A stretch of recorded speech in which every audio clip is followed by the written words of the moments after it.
Is there such a thing as a pre-war baseball die-cut rainbow? Hey guys, it's Adam. Welcome back to the Vintage Sanctuary. Or if this is your first time, welcome to the Vintage Sanctuary. The idea behind my channel is that collecting vintage cards is basically our sanctuary, not a substitute for faith, but because it's something we do that gives us a break from the cares of the world, brings us joy, contentment, wonderful nostalgic feelings, and we do it in a community of collectors who feel the same way, and I think that's a sacred thing. I really do. I've got to say I cringe watching the videos I've created so far, and I thought about deleting a couple of them. But I won't do that out of respect for those who watched and commented, so thank you. I will simply own those videos I've made and attempt to do better. After all, what can we do in life other than to own what we've done so far and attempt to do better? All right, let me give you some hints of the player we're going to be looking at today. Pre-war Hall of Famer. Do you have it yet? 7-time World Series champion. Lifetime batting average of .313. Also known as a great defensive player. Now for a stronger hint. Elston Howard said of this player, "You've got to have him work with you to understand how much he can help you. The year I came to this team, I wasn't as good as a lot of semi-pro catchers.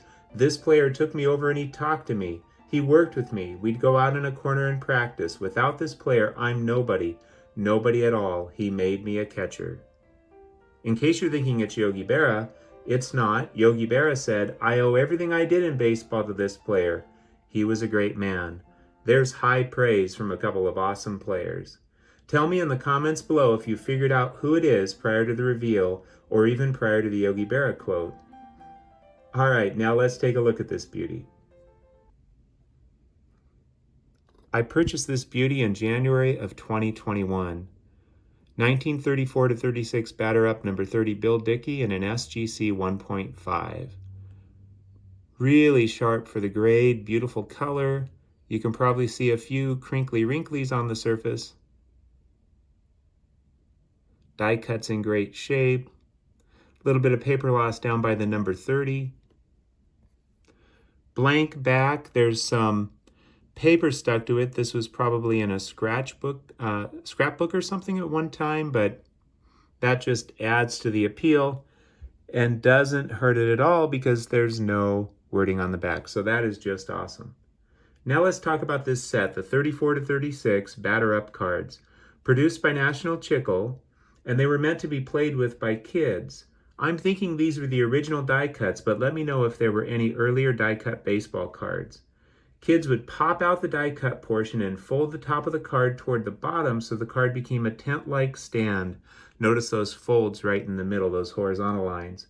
Many kids were all too willing to do this, even tearing off the top part of the card around the die cut, which of course reduced the population of intact cards. This is part of the first series, card numbers 1 through 80. First series was released in 1934, and interestingly enough, the first series cards are a 1/4 inch taller than the second series cards. Second series are card numbers 81 to 192. The second series was released in 35 and 36, making the complete set a 1934 to 1936 issue. So the card we're looking at here, of course, was released in 1934 because it's part of the first series. Now that's pretty sweet, a pre-war die-cut set, beautiful color too. But wait, there's more.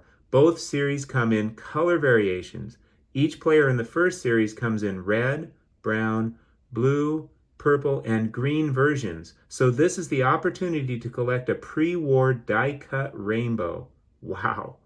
I think this card is the purple version, but it might be the red version. I'm actually not sure. So if it is the purple, I need the red, and if it's the red, I need the purple. I have no interest in trying to collect a modern die-cut rainbow, but I would love to finish a 1934 batter-up die-cut rainbow of Yankee great Bill Dickey. Well, after picking up this beauty in January of 2021, I waited 6 months and was able to pick up another version, so allow me to show off that beauty. I picked up this card in July of 2021, also 34 batter up number 30 Bill Dickey, but this time in an SGC 2.5. And this is the blue version. Nice and sharp for the grade, beautiful color. Just a gorgeous card. Looking on the back, there's a little toning on the corners. But that just adds character. That's the type of thing that in the past would have driven me nuts. But now it just adds a little character, so that's really cool. Wow, what a gorgeous card. If you have the green or the purple or red, whichever one I do not have, I would definitely be interested in buying or trading. Even if I never complete the 1934 Batter Up Bill Dickey die-cut Rainbow, I just love these two cards. They are two of my few pre-war cards I am blessed to have in my collection. That's it for now. Thanks so much for watching.